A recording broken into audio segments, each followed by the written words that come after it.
Hello everyone and welcome back. First of all, thanks to all my friends who stood by my side during my entire transition time, and I'm super happy to announce that we have finally moved to our new home. For those who are new to the channel, I would like to tell that we have recently shifted our location and have moved to a new city. Well, this is a rented space and we are still in the process of settling in, so you all will see a lot of bags and packed cartons today. Since the luggage was packed in for 1 month, I am opening up the stuff slowly and washing things alongside.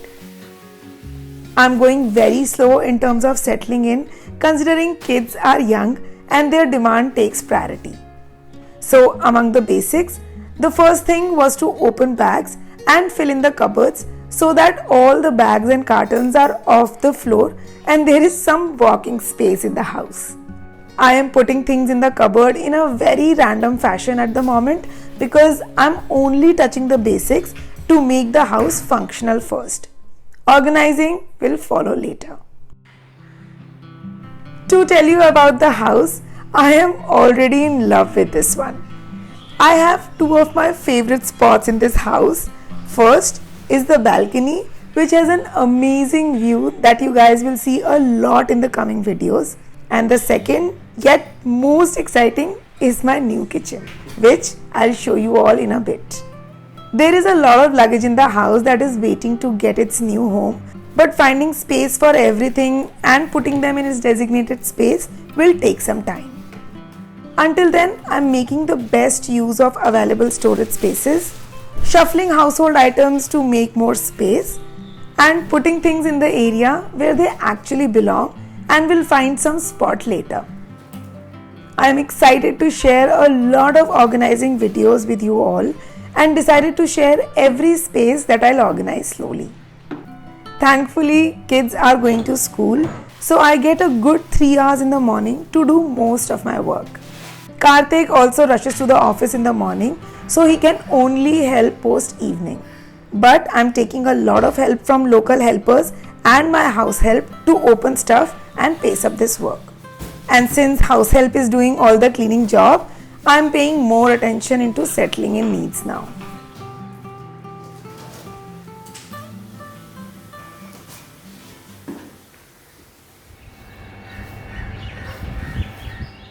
It's the next day and I was too excited to show you all this empty kitchen tour before filling things in. This is my new U-shaped kitchen which has countertops on either side running parallelly. This kitchen is modular and has a lot of storage space which I fell for instantly. Right now I have installed a gas stove, microwave, air fryer and water purifier in the kitchen to make things operational. I got the pest control and thorough cleaning done before moving into the house, so it is now ready to stock up. The main countertop is towards the right side of the kitchen. Above it lies 2 cupboards with 4 shelves in total. Since it's close to the stove, I'll place the most used items on these shelves. Below the countertop are multiple drawers and few more cabinets. Starting with these 2 sliding drawers. I feel they are really good to put big size utensils and cookware. If you guys have any good idea or tips to use these bigger drawers, please do share with me in the comment section below. Next to these big drawers are 3 small drawers. The top one is sectioned and I'll be using it to keep my small kitchen tools. The drawers are nicely spaced out so they can accommodate quite a lot of things I feel. Next is the single tall drawer with 3 segments. My mom has a similar drawer in her kitchen which she uses to keep tall bottles or sauces. Next to it is a mini cabinet with 2 shelves. And next to the cabinet are again a set of 3 doors but the sectioned one. The bottom one is to keep all the tall and bigger plates, but I guess I'll also keep my quarter plates here since there is enough space in this drawer. The middle drawer has some space to keep mini plates and other utility items. And the top shelf is again multi-sectioned to keep daily use kitchen tools. It is the first time I got a drawer close to the stove in all these years, so I'm very excited about it. And lastly, next to these drawers is the space for gas cylinder.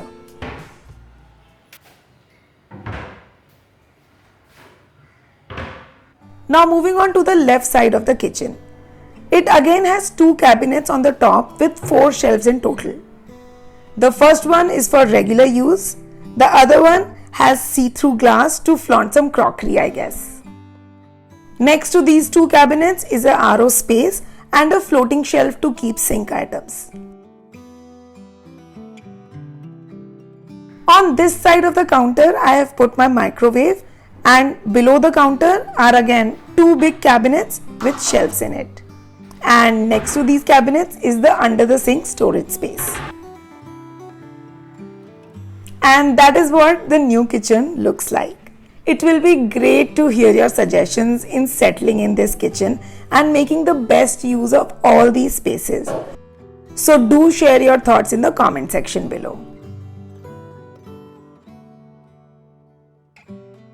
There is another exciting part of this kitchen, which is this entire room for pantry. Right now I have dumped all the kitchen items here and filled every inch of it, but entering into a walk-in pantry is like a dream come true. Now, as I said earlier, I'll quickly open things and put them in the kitchen so that I can start cooking here. So I'll start by putting daily use items where I think it will make more sense.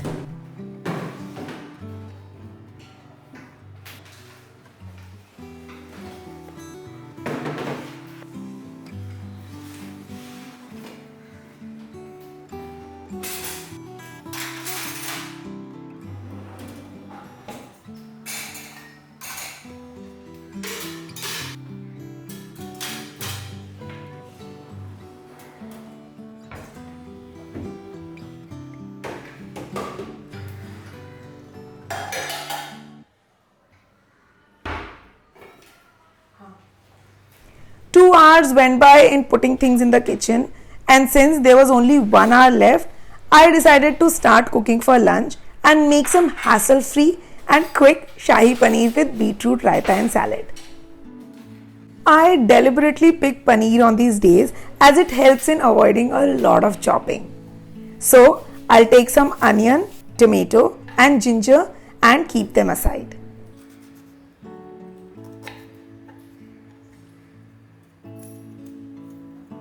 I bought some peeled garlic from the market to save on some cooking time.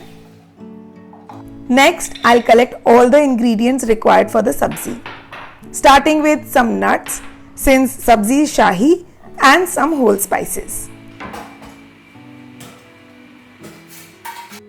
In the whole spices, I'll take cloves, fennel seeds, bay leaf, coriander seeds and Kashmiri red chili.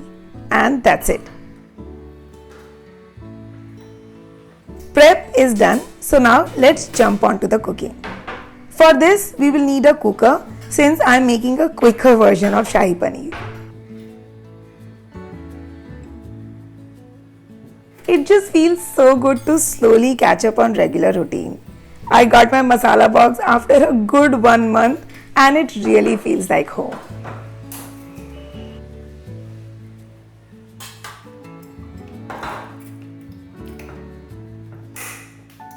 Now in the oil goes some cumin seeds and all the whole spices. While the spices are sauteing, I'll roughly chop onions and tomatoes. Once done, I'll add the chopped veggies in the cooker along with ginger and garlic. Mix it and now add all the dry spices. Lastly, in goes the nuts. I'm using cashews and almonds and 1 cup of water. Give it a good mix and close the cooker lid to cook on medium flame till 1 whistle. Alongside, cut the paneer into small cubes and keep it aside. Now I'll work on the side dishes of the food today, that is salad and raita. For the salad, I'll chop some cucumber and onion in half moon shape.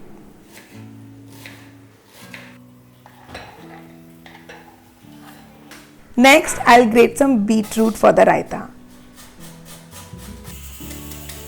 On salad, I'll sprinkle some chaat masala and salt and add some grated beetroot to give a nice pickled color and keep it aside. Now in the curd, I'll add my homemade raita masala. I had shared the recipe of this raita masala in the previous vlog that I'll link in the description box for you to check.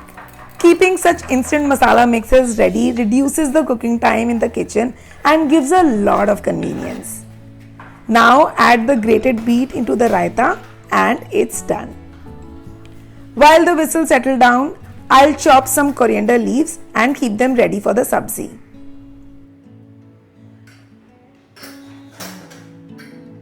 Gravy masala is cooked well. I'll take the bay leaf out and keep the entire masala on a plate and cool it down under a fan for some time.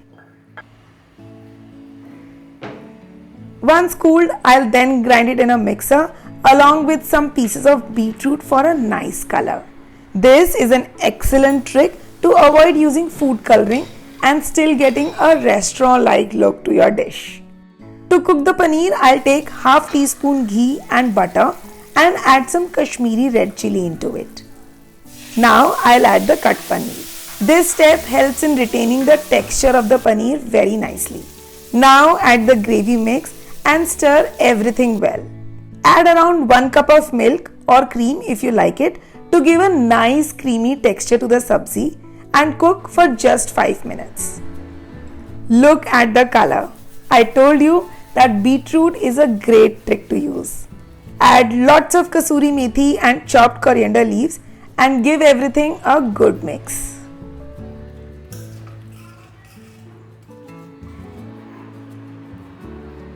Dhare comes home hungry and I feed him first. After lunch, he takes his afternoon nap.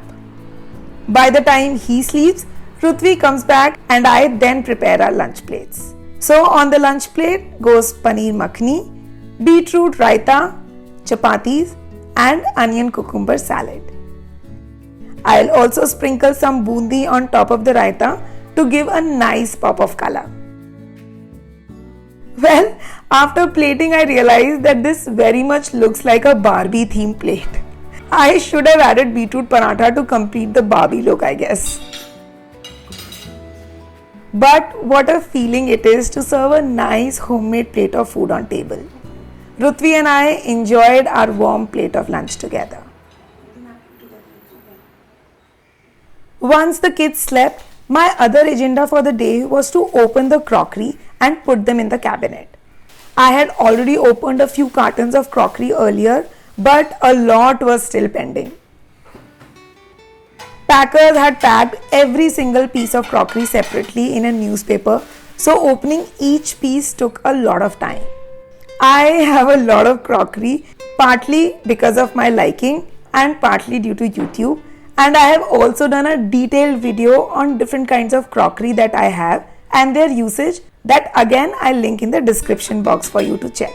This cabinet was bought from a furniture brand called Insaraf and is exactly how I wanted my crockery unit to be.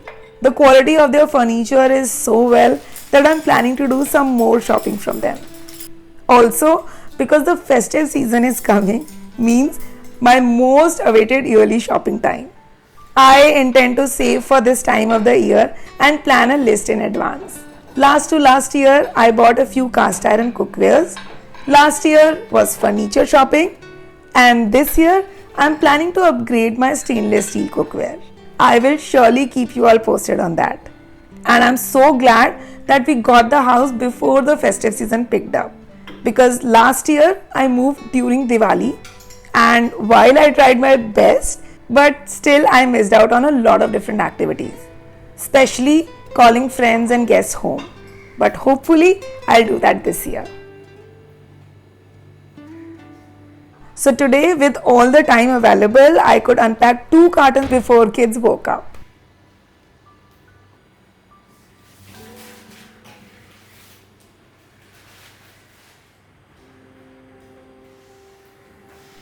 In the evening, Prithvi went to her dance class and Dhare went down with Karthik, while I stayed put to cook a very easy peasy dinner because I was quite tired.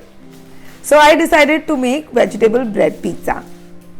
I'll pick all the vegetables that are available with me and that goes well with the pizza topping. Ruthvi has been asking for a pizza for quite some days. I forgot to bring the pizza base again, but still I thought of using the bread instead. The whole essence of pizza lies in the base gravy, which is the first layer of the pizza. So to make the base sauce, I'll fine chop lots of garlic in my mini chopper. This chopper saves so much of my time while cooking, and these days with so much hard work around, I need ways and means to reduce my additional effort. Now for the instant pizza sauce. In a pan, I'll take some butter and top it with some olive oil to save the butter from burning.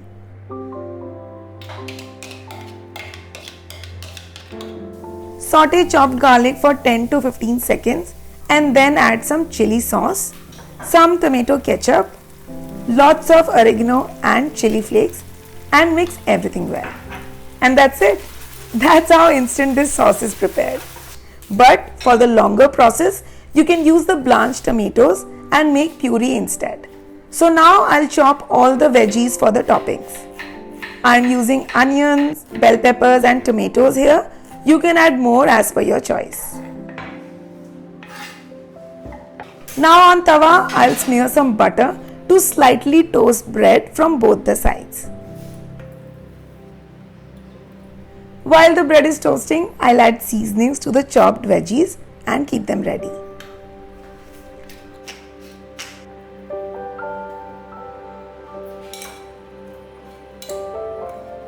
Everything is prepared and now it's assembly time. As I said earlier, the first layer of the bread is the pizza sauce. Be generous with this layer because that brings a real flavor of pizza. The next layer is the cheese slices, as this way the base doesn't go soggy while keeping the vegetables on top. Now on top of the cheese slice, I'll put the veggies and lastly sprinkle some mozzarella cheese on top.